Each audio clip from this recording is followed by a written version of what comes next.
I don't think Apocalypse is gonna make carriers. Because he's a StarCraft 2 player, so he probably thinks carriers are trash. They're really not. Not in Starbow or Rigor. Definitely not. Yeah, and so judging from that, he probably doesn't know how to micro the carriers that well either. Maybe. Well, let's not make too much assumptions about his capabilities with the carriers, because he did play Brood War a bit. So Did he? Oh. here, this map, very interesting. We can see one thing about the Starbow maps that you'll see over and over again is the ramps. You can see these ramps all have these little rocks on them, and that narrows the space here, so one unit can completely block it off. So a probe, a zealot, dragoon completely covers this space here, and that's pretty important for dealing with a lot of rushes or even denying scouting information. That comes into play very heavily. It's also pretty important for when lurkers are trying to hold a ramp, both against Protoss and against Terran. Dragoons have a very hard time bumbling their way up this ramp, as do Marines, and take a lot of damage from Lurker Splash.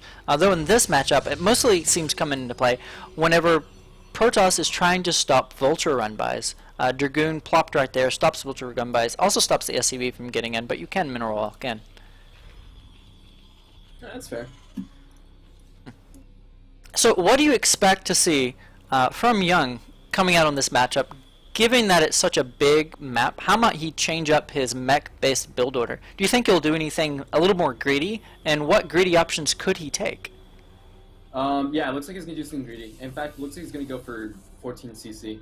I mean, not 14cc. He's going to go 1rax FE into expansion. And the reason why I say that is because he hasn't taken a gas. And the really odd thing, though, that I've seen is really actually from the Apocalypse side of the map. Because he took a gas before he took a gateway, and only had one probe mining from it. So, I honestly, judging from that, like, there's no reason to do that, and I really don't think Apocalypse played a Brood War, judging from what he's doing. And especially with the wall off the front of his base, like, there's absolutely no reason for you to have to do that. Like, that's completely pointless in Brood War, or Starbow in a PvT matchup. So yeah, Youngrustler is. I don't know. I think that wall off does come into play whenever you're having to deal with mercs. Then why not just control the top of your ramp? I mean, true, very true. Yeah, it's not like mercs come so late. Like it's not like as big of like a deal as blocking against Zerglings or Zealots. Right? That is true. Yeah, you don't really use it to block. Yeah.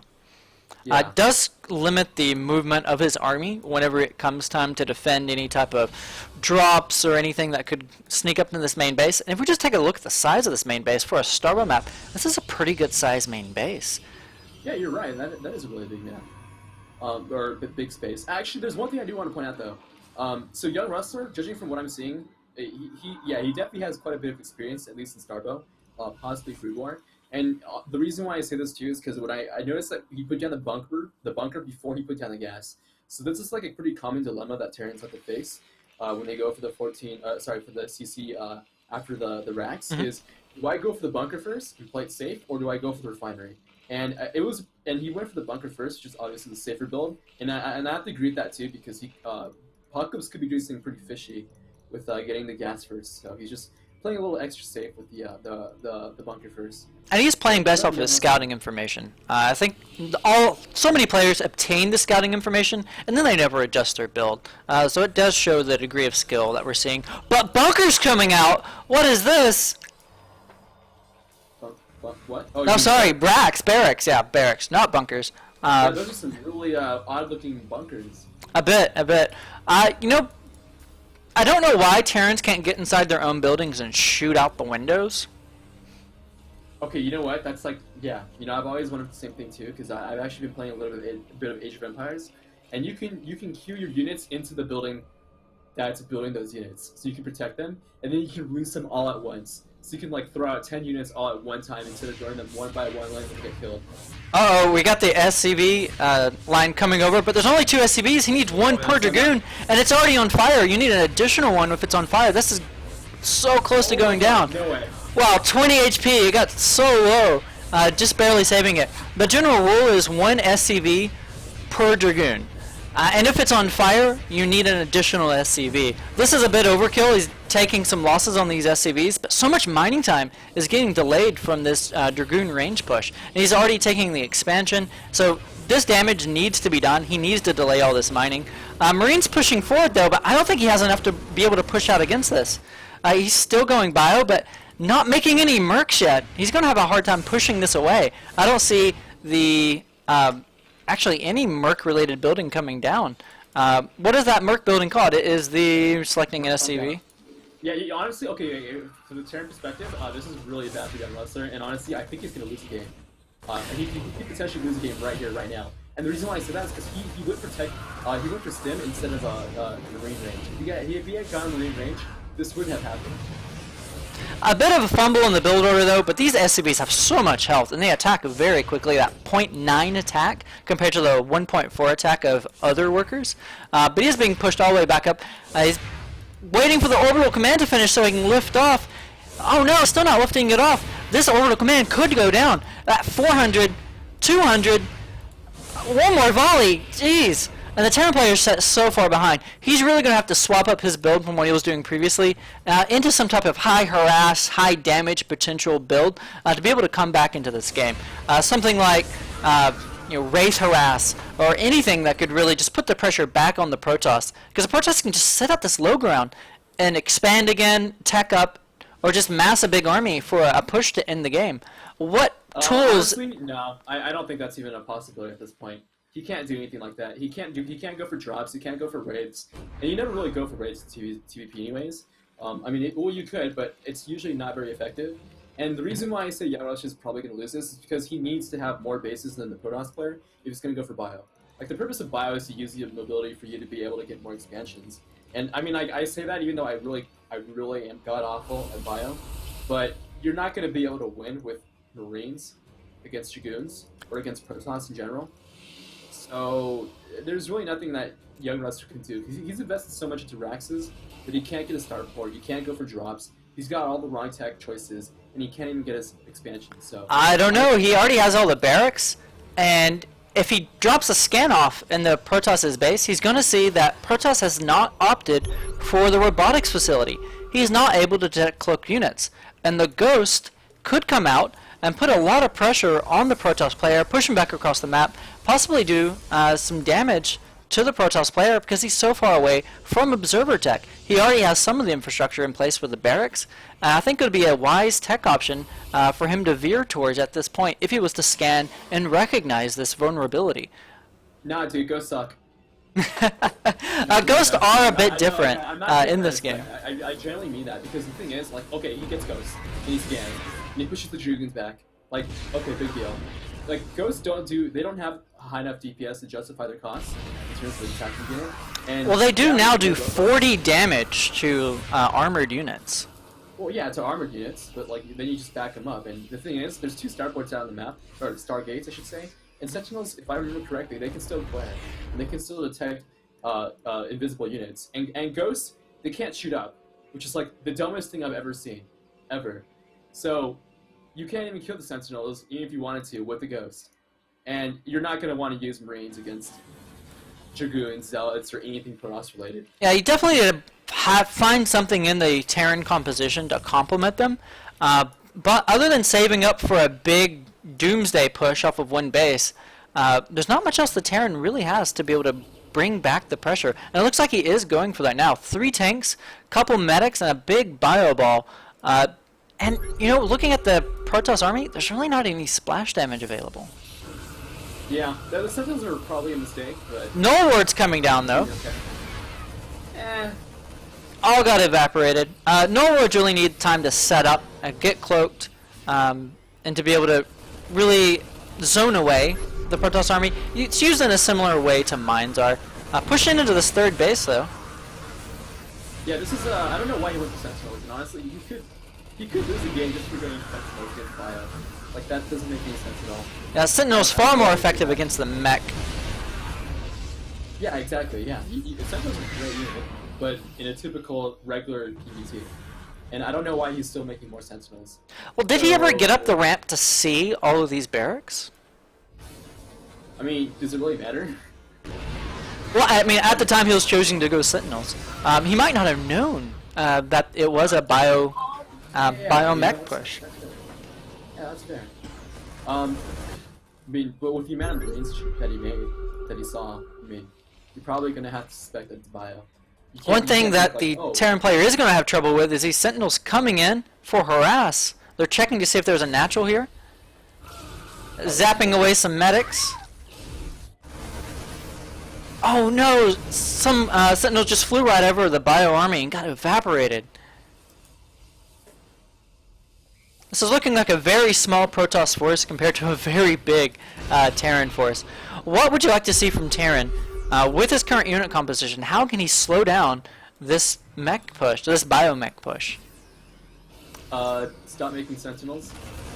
A very good point. I think he really, if he recognized that bio was on the way, he really needed something like a Reaver, or perhaps Storm, but Storm takes a bit longer.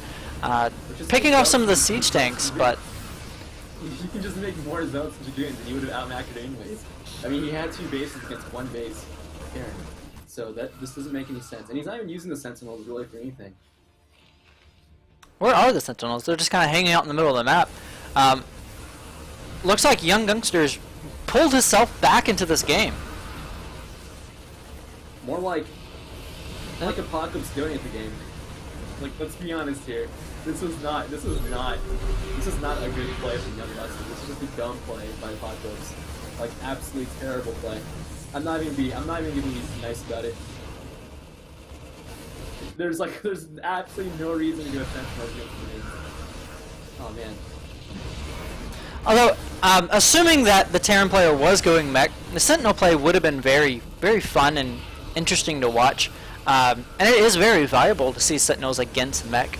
I just don't think he realized it was mech at the time he dedicated himself to this tech choice. Yeah. I mean, he could have at least used the Sentinels to get for like null wards, but the null wards aren't necessarily good against Marines. Yeah, actually, not at all. Zealots might be able to do that. Zealot's pretty good unit, especially with the splash damage coming in from the tanks. And all those null wards go off obliterating the tanks, which I think was a bit of a deficit for the Terran. Those tanks were really just killing Marines. Yeah, you should just pull some probes and just hope for the best. Probe's range pretty good. Oh god, he made a scout.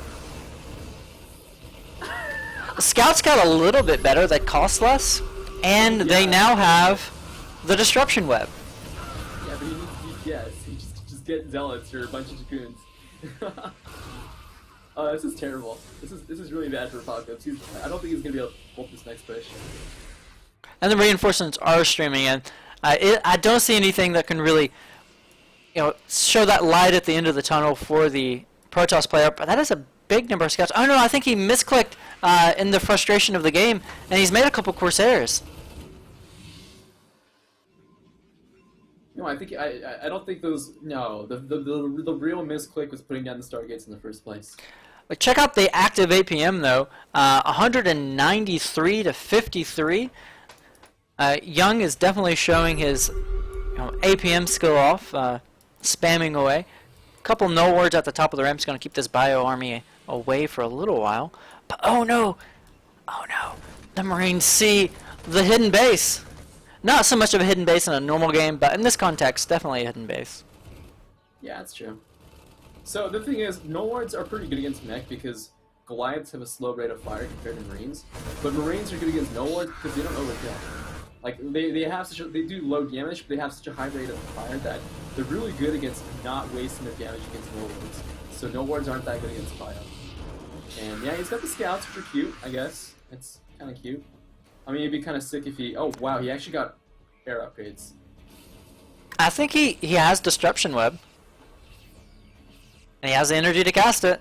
We could see some Disruption Web play come out. And this is exactly why Disruption Web was moved onto the Scouts, to enable this type of playstyle. Big Zealot run by though. And, the Terran has been on one base for so long. If you go back home and you check the mineral fields, he's down to 300 minerals on most of these mineral patches. He really needs this other base. Vulture though out, not quite able to deal with all of these tanks. He might have to pull his army back home. Well, I'd like to see some null wards come down in between the Terran army and his own natural, to kind of zone the way of the army, similar in the way you would use mines. Protoss, though, Soul just died watching this game. Really. Protoss is in a bit of a predicament, though. He's mining out as well. Doesn't have any other expansions. Yeah. So, I guess Apocalypse, I don't know, maybe we need to like look into some match fixing scandals or something, because expanding the 6 o'clock and making 2 Stargates against Bio, seems a little fishy. There's some match fixing going on here. He is a StarCraft 2 player. I'm just throwing shade out there, but I guess. Yeah, we'll off mark, but here the Zealots got cleaned up, and the Bio Army is making a push back. I feel like the Protoss player just got stuck in his tech choice. Wasn't really able to transition too easily with the aggression that the Terran player was able to put on. And if this had been mech, this air Protoss would have been completely viable. It was just incorrect scouting information, not enough information whenever he decided to go down his tech path. He kind of just assumed. Youngrustler only had 6 workers. this is the sloppiest game I've ever seen in a long time. Like, honestly, all they had to do is just play standard, and then one of them would have won by now. It is a very scrappy game. But, I mean, the different playstyle options, I'm glad to see we're able to explore this. We got, from the Terran, Bio Tank, and from the Protoss is Zealot Scout. How often do you see that? Never. Because, Never. Yeah, because usually people use their brain. I mean, these 2 Corsairs, though, I mean, you never know, right? These 2 Corsairs might be, like, the one thing that... Like, here's what... Okay, this is how Youngrustler's gonna win the game, okay? He's gonna mine out the whole entire map, he's gonna keep making bio, and he's gonna keep losing them to stupid crap. And then he's gonna force a draw by lifting up all his buildings and throwing them into the corners. And those 2 Corsairs, you might think that they're a big mistake, but they're gonna be the one unit that's gonna win this game. Yeah, it's just Apocalypse looking ahead, really knowing what is going to win the game for him, and it is definitely those Corsairs. Exactly. He's thinking exactly 10,654 steps ahead. Another good thing about those Corsairs is they don't have energy on them. The disruption web is on the scouts, so he can send these Corsairs ahead to try and snipe the science vessel, so he can't get an EMP off on those scouts. Wow, Corsairs sound stupid now. What the heck? They're just anti-air and that's it, and they're not even like that great at anti-air. Except against mutas.